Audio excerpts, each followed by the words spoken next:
Chapter 6. Unexpected Dangers.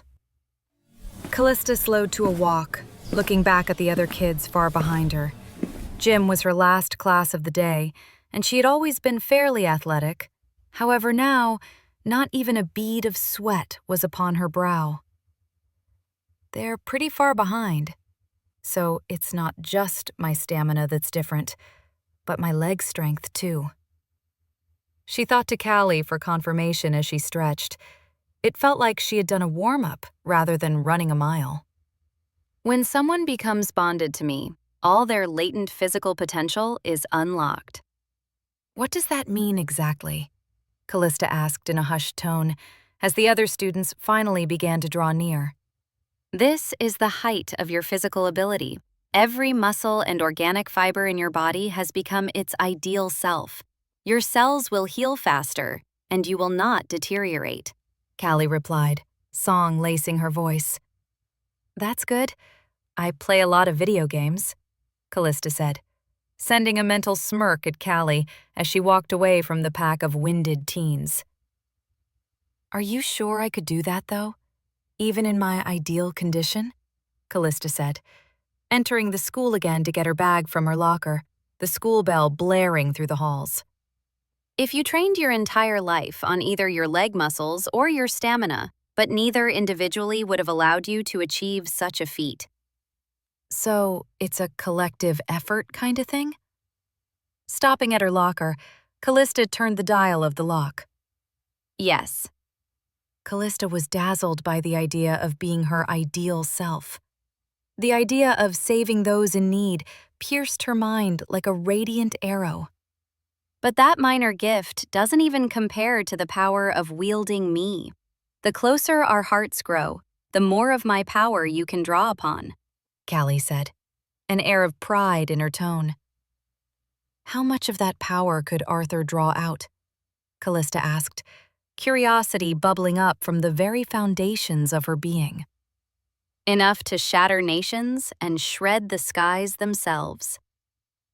I don't know if any of that will really be necessary, Calysta said more quietly, the stares of those around her bringing her back to reality.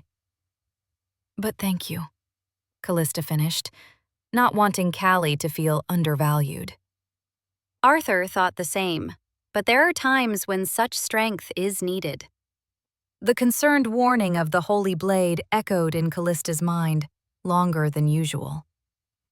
Calysta thought about the warning as she took her backpack from her locker and turned to join the herds of other kids leaving school in the usual chaotic stream of overly eager youths.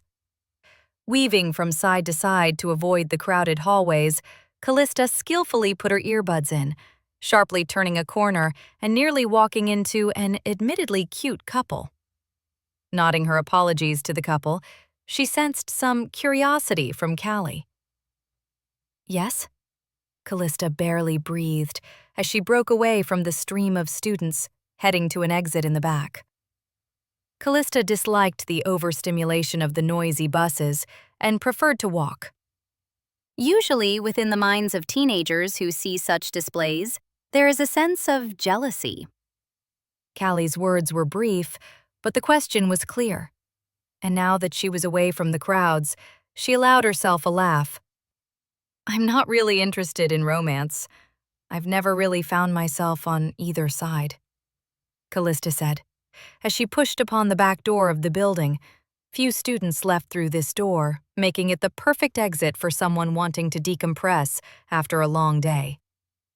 I'm way more interested in making a world that they can be safe in, a world where their love can blossom into something beautiful, Calysta announced, as the sun temporarily blinded her. She felt contentment from Cali. She smiled, knowing her explanation was satisfactory for her friend.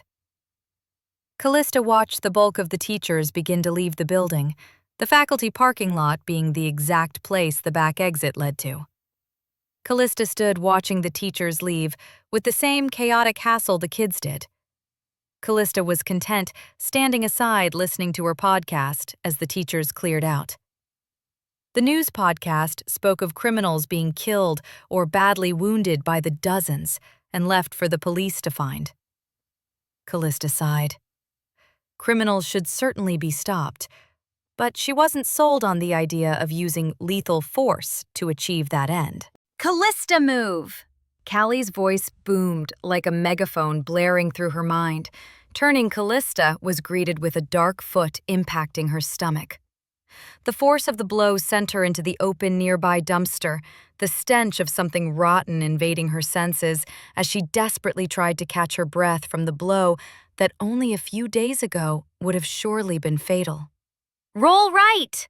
Calysta did as she was told, not stopping to think on the order this time, a sword embedding itself in the exact place she had been laying mere moments prior.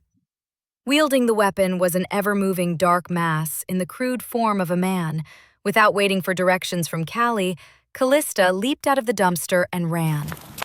Looking back, Calysta saw the being had also left the dumpster and stared in her direction for a moment before it began to pursue her.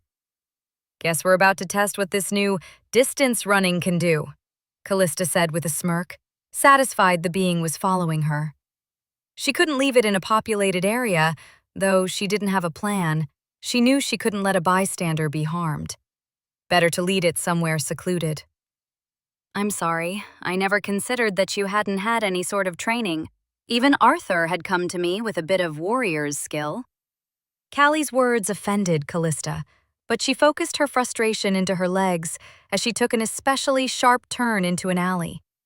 For just a moment, she feared she had lost her attacker, but the sound of footsteps behind her told her otherwise. Turn around and kick! Calysta slid to a stop, turning on her heel as she did and sending a wide kick at the thing following her. The kick landed on the dark entity's chest, sending it into one of the walls of the alley. Good technique for a pacifist, Cali said with genuine pride. I'm not a murderer. I never said I won't throw hands when I have to, Calysta said, readying herself as the mass of darkness got back to its feet, its blank face focused on her. Calysta, this is it. The time to write the first chapter of your tale. Calysta watched the being as it began to slowly circle her, a slow, predatory march that dragged the tip of its sword along the ground behind it. Raise your hand heavenwards and call out my name. Then my strength will be yours. As she raised her hand up, the villain before her broke his circling stride and ran to her, his wicked sword aimed straight at her, ready to spill her blood. Excalibur! Calysta called out, the ring on her hand glimmering with a radiant golden light, and from the light came a sword. The sword was the same magnificent blade she had seen in that strange world of glass, the warmth hitting her hand as she grasped the hilt of the glorious gold and white blade. A faint golden trail followed the blade as her downward swing met her opponent's thrust, her sword of light shattering its sword of darkness. Once again, the blank face of the wretched thing before her looked to her, but Calysta didn't give it a chance to react further, giving it another kick in the midsection. But this time, instead of being thrown across the alley, the being exploded into what appeared to be a swarm of black butterflies. What is this? Calysta asked, watching the swarm of butterflies disperse. I've seen magic like this before. From Merlin, Cali said, as the sword burst into non-burning flames that formed into the phoenix from before, burning one of the butterflies just badly enough to make it fall to the ground. Watching the butterfly walk upon the ground, Calysta thought it was a shame to restrict its freedom. Why would Merlin be trying to kill me? The legends make him sound like a cool guy, Calysta said, scooping up the strangely un-butterfly-like butterfly. He was a wise and loyal friend. I don't see why he would be trying to interfere. Calysta sighed. At a glance, the danger was gone, but she wondered when the next attack could be. We should get to the bottom of this. Calysta didn't want anyone harmed. She especially didn't want to be attacked while at home, where her mother or puppy could be caught in the middle of a potentially worse battle. I doubt that will be an issue. Usually, the Fae can only interact with those who possess a spark of magic within them, Cali said, the phoenix looking at her. A spark of magic? Faye? What are we talking about? A week ago, I couldn't work my new iPhone, Calysta whined. She had to admit the idea of possessing magic was an exciting one to her, but she didn't particularly want to engage Merlin the mythical wizard in life-or-death combat. I never said you could do magic, just that you had the spark buried deep within your soul. Such sparks usually stay inactive, but it's what allowed you entrance to Avalon. Avalon? Calysta asked, raising a brow to the latest piece of strange news to greet her today. The world where we first met. Calysta was glad that Cali was patient, but at least she knew the name of that strange, dreamlike world. Avalon is the world of glass. Yes, it's the resting place of all magical artifacts, but over time, your people changed the legend, instead claiming it to be the resting place for the souls of kings, Cali said with a mental sigh.